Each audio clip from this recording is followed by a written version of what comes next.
kung saan may mura't masarap ay dapat pinupuntahan. Kaya naman napasugod kami sa Barangay Tugmungan at Giwan para tikman ng nagsasarapang pagkain ng Grill the Spot, ang unique na Nuknuks Balot. Kaya samahan nyo kami. Benara!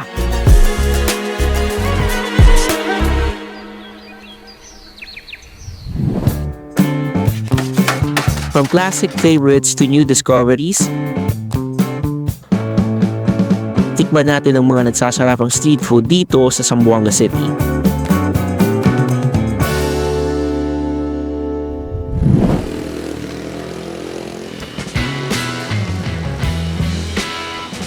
Nandito kami ngayon sa boundary ng Barangay Tatuan at Tugmungan. At first stop, pinuntahan namin ang kakabukas pa lang na Grill the Spot na nagbebenta ng tuna belly,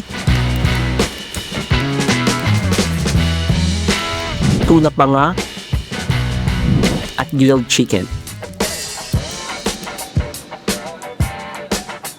Ako pala yung cook dito sa Grilled Spot. Located po kami sa Tetuan, in front lang po sa Saga Solid Station. Yung opening hours namin is from 10 a.m. to 9 p.m. Yung binibenta po namin dito, especially yung mga specialty namin, na tuna panga, tuna belly, may chicken inasal din kami, saka tuna ribs. Tapos kung gusto din naman po nila yung orders for sharing and family orders, meron din po kaming available mga sinigang na tuna, sinigang na hipon, crispy chicken skin, salmon belly, saka yung best seller namin na calamares, fish fillet, saka yung butter garlic shrimp. 9 p.m. onward, parang kung yung mga tao na hindi naman sila masyadong magdi-dinner na, pwede din sila dito mag-chill kasi may mga drinks din kami available like mga beers, ganun, or pulutas, ganun po. Ang kanilang mga tuna ay nanggagaling pa sa General Santos City, kilala bilang tuna capital ng Pilipinas dahil sa malawakang produksyon nito ng sardinas at iba't ibang produkto ng tuna. Kung gusto po din nila mag-avail ng frozen goods namin, dito po may frozen products po din kami. Available po siya for wholesale and retail, like mga tuna belly, squid rings, shrimp dory, mga tuna head, tuna ribs, saka yung tuna buntot po.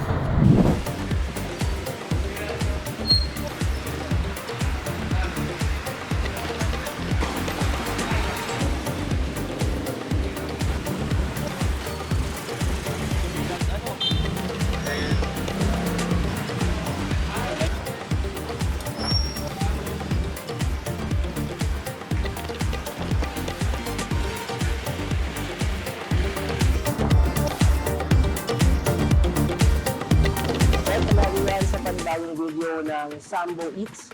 So ngayon, nandito tayo sa Grill the Spot upang tikman ang kanilang mga specialty. So ang specialty nila is more on seafood. So ang in-order natin is yung tuna belly nila, tuna panga, and meron din tayong grilled chicken. Meron rin tayong kilawin or tuna kilawin. So, meron tayong tuna belly. So, grilled siya. At the same time, may mga side dishes like atsara, may pipino, and meron rin condiments para sa sausawan like yung kalamansi. And may sili din, which is magandang kapartner nung grilled tuna belly. At the same time, meron din tayong kilawin, which is made out of tuna. And meron rin tayong grilled chicken. And kung makikita nyo, kitang-kita yung mga herbs and spices na ginamit. And napakabango ng grilled chicken nila, guys. At the same time, aside sa tuna belly, meron din tayong tuna panga. Same din, meron din atsara, meron din pepino, at the same time, meron din condiments na pangsawsawan niya. So tara, kain tayo. So tikman natin yung tuna belly nila. So ito, freshly grilled yung tuna belly. So putol tayo ng konting meat ng tuna belly. And tikman din natin yung kilawin nila. So halo natin sa rice.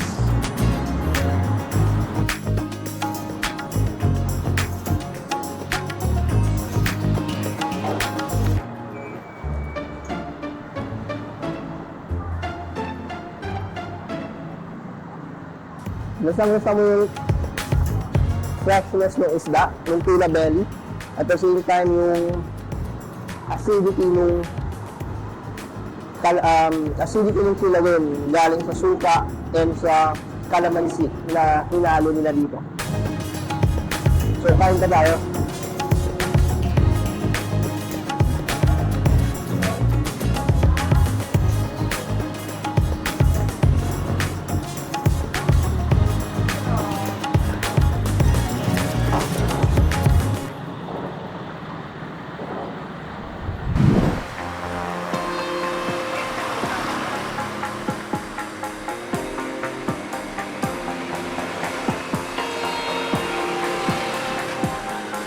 Next stop,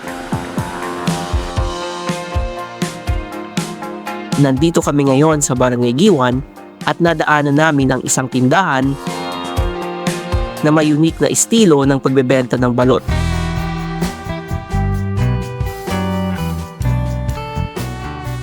Hindi ito dinudumog at di gaanong pinipilahan dahil ito yung mga negosyo na kumikita hindi para yumaman, kumikita sila para maitawid ang araw-araw na gastusin. Kaya samahan nyo kami at kinggan ng kwento sa likod ng Nok Nok Balot. Yung balot po namin ay kakaiba po sa ibang balot na nagbebenta po. Bale, yung balot namin po ay may lasa na po sa loob at wala na po siyang lansa. At kung gusto niyo po matry yung balot namin, dito lang po ako located sa Encore D1. Sa harap lang po ng Encore D1. At baka madaanan niyo po ako dito. Gusto niyo try, punta lang po kayo dito at mag-open po ako around 7 PM hanggang 12 midnight.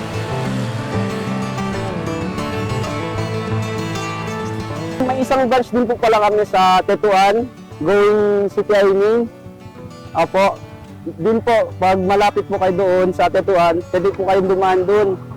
Para kung sample po, hindi po kayo makadaan dito sa Giwan, malapit kayo doon sa Tetuan, makikita niyo po din yung isang branch namin doon po.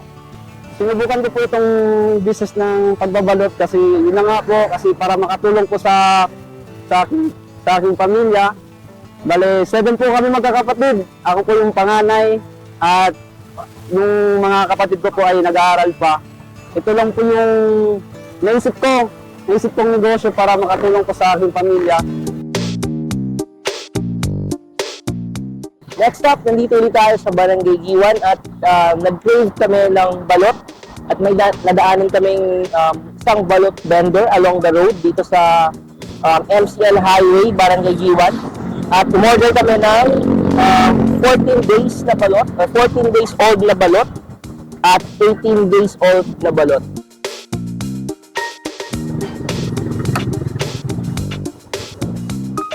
So, tikman natin kung totoo ang may kakaiba sa balot.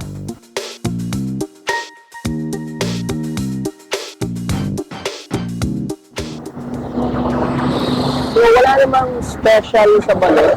Ang kakaiba lang or ang nag-set aside lang dito sa balot na to is hindi siya malansa, walang kaamoy-amoy, and yung sabaw is malasa.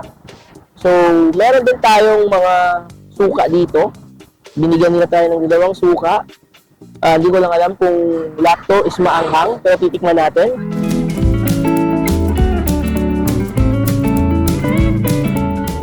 And then, tikman natin.